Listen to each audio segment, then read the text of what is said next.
Bonjour à tous, aujourd'hui je vais vous présenter en fait des options qu'on retrouve dans Filmora 13 qui sont intéressantes, dont l'une. Donc je vous montre tout ça en image, à tout de suite. Donc je vous montre comment utiliser l'option la suppression des silences. Il suffit simplement de faire un clic droit sur votre rush.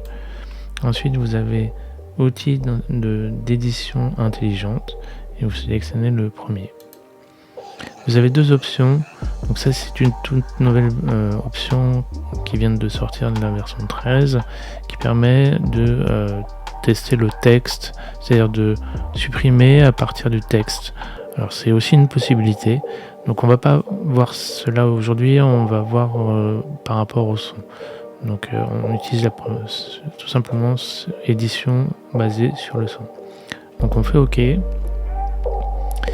Et donc une fois qu'on est là, juste pour vous montrer déjà à vue d'œil en fait comment on peut détecter le son et ce qui est utilisé tout simplement par l'IA. Vous voyez que dans les parties qui sont apprises ici, là on voit bien que c'est le dialogue et ici sont les trous, les silences en fait. Donc on aperçoit un petit peu les silences présents ici.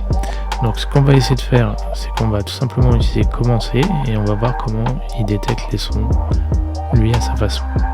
Donc on voit bien qu'il a sélectionné les trous. Alors il peut y avoir des erreurs, hein, donc il faut dans ces cas-là tester. Donc là on va tester en jouant ce que ça donne. Alors ceci est juste un test de son en mettant des pauses. Alors je sais que donc voilà, il s'en sort assez bien hein, et franchement c'est un outil qui fait un gain de temps de ouf et franchement j'espère qu'ils vont le mettre vraiment sur les logiciels de montage pro. C'est pas faute de remonter l'information, mais pour les montages en fait les logiciels de montage pro, à part DaVinci, j'ai l'impression qu'ils sont pas très à l'écoute des utilisateurs. Donc voilà, enfin, je parle plutôt pour Final Cut parce que Premiere je l'utilise pas, mais Final Cut sont pas du tout réactifs. Ça fait des années que j'utilise la même interface. Ils font des mises à jour une fois de temps en temps. Et je trouve ça un peu dommage, alors que là on a des logiciels qui sont, alors pour celui-là n'est pas gratuit, mais qui n'a pas le même prix et qui permet de faire ces options-là, quoi. Donc honnêtement, j'ai hâte que ça soit utilisé sur les logiciels de montage, alors que c'est faisable, franchement. Donc là, une fois que vous avez terminé, vous cliquez sur le bouton vert, terminer la configuration. Il va monter lui-même en fait les découpes et ça fait vraiment un gain de temps de fou. Hein. D'habitude, on fait manuellement en découpant les parties que je vous ai montrées qui apparaissent comme des silences.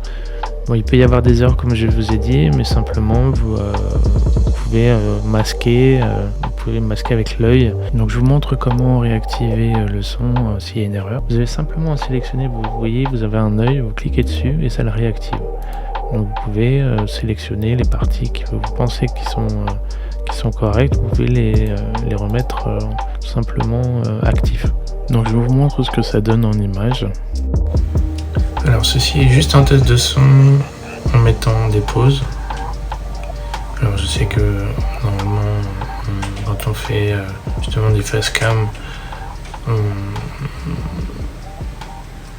on peut donc avoir des trous. Alors ceci est juste un test de son en mettant des pauses. Alors je sais que normalement quand on fait justement des facecam, on peut donc avoir des trous. Voilà, c'est à peu près tout. En fait, cette option j'ai trouvé intéressante et j'espère que cette option sera sur vraiment sur les logiciels de montage pro, parce que ça fait longtemps qu'on attend ça. C'est vrai que c'est super pratique et si on peut vraiment supprimer des silences grâce à ces options là, honnêtement je pense que c'est un gain de temps et un game changer de ouf. Donc voilà, j'espère que ça vous a plu. N'hésitez pas à liker la vidéo, ça permet de soutenir la chaîne et de vous abonner également.